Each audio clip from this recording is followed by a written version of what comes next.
Now, we are fortunate to be in this region. Peaceful, economically vibrant, and we cannot underestimate the importance of the region and the sub-region, because globally, there are a lot of uncertainties. As you are aware, post-normal times means it's chaotic, it's complex and full of contradictions. The problems are not confined to one particular area, climate change, or civil strife, or various wars with Gaza or Ukraine, but it is happening simultaneously. They now popularize the term simultaneity. Simultaneity in terms of so chaotic and complex and full of contradictions. But we are fortunate, not that we are completely isolated, but at least we are from a region that is fast-growing, economically vibrant. And I think for the business community, for investors, and should then focus what we can do. Say in ASEAN, the cohesiveness, the exchanges between leaders is to me unprecedented as compared to most other regions and sub-regions. And we are accelerating that process. Say with Singapore, Malaysia has decided to, together with Singapore, to set up an special economic zone and financial hub that will utilize, instead of looking at it purely in terms of competitive rivalries, but to complement each other.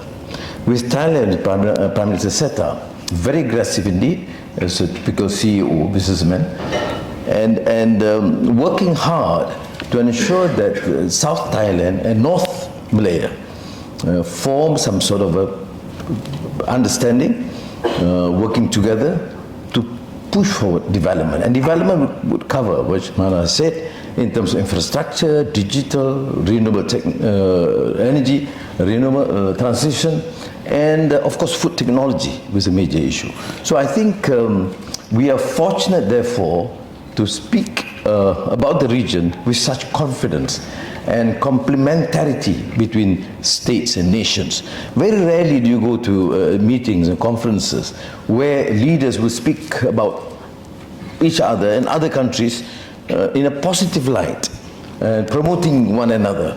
The tourism in Thailand, for example, is booming, and Phuket is, of course, a major attraction. And you have a Thai Prime Minister and the colleagues saying that, why don't we do it together with Langkawi?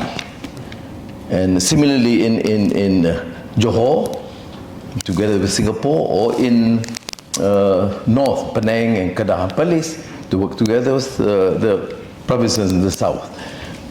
To me, it's a very, very much welcome phenomena, and I think I need to state that this is a result of a country that's politically stable, or a region that's politically stable.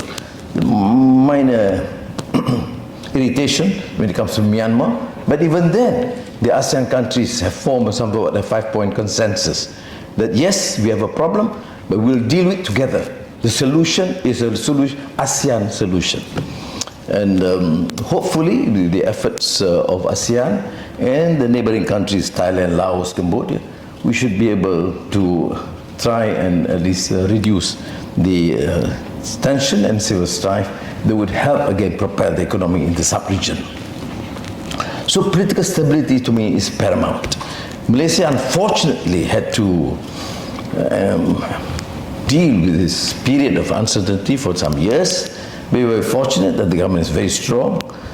Coming from a background opposition, I don't necessarily support the idea of a too strong a central government or too strong with a two-third majority. But I'm fortunate, whatever happened, that in Malaysia now we have two-third majority. The government is strong. It does not mean that you should then go about the old ways of doing business. We use that opportunity to make sure there's good governance, clarity in policies. Now, with political stability, we focus on good governance and rid the country of corruption. But we must be clear. There's clarity in policies. You talk about energy transition, we have a clear plan and priority. And thank you, Nicholas, for should I say, endorsing the program with your brilliant plan. Now, talking about digital transformation, there is a clear strategy. Of course, we learn from the experience of the other countries and the experts. And we realize that in order to propel the economy forward, then the fast track, to accelerate the pace of digital transformation is required. And we therefore would do whatever is necessary to ensure that this happens. Now, back to renewable energy. Of course, the Australians are familiar with this because Lynas is a huge facility there. There were some protracted negotiations in the past, but we made it very clear. If you want a facility, huge investments into the country, then the incentives, the facilities, the process must be attractive. Of course, there are concerns about the environment, which we will have to deal with it, and I'm proud to say that in Malaysia, the environmentalists are quite tough, and we have to meet these concerns. And now that those concerns are met, decision has been made, approvals, and therefore some of their concerns must be addressed.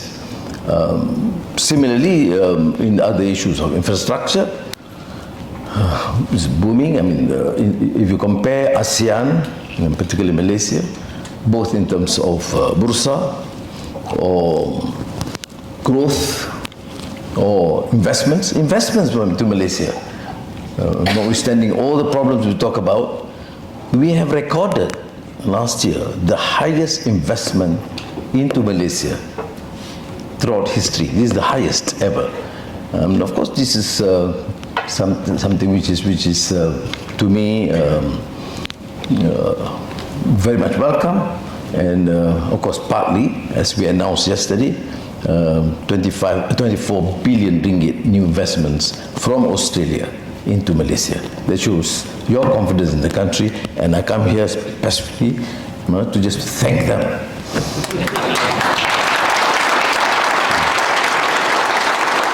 Now, with political stability, clarity in policies, and priorities set up, we of course then have to ensure that we execute them at a fast pace. This has been a concern expressed by many investors. The process dealing with 18, 19 agencies, but this we address.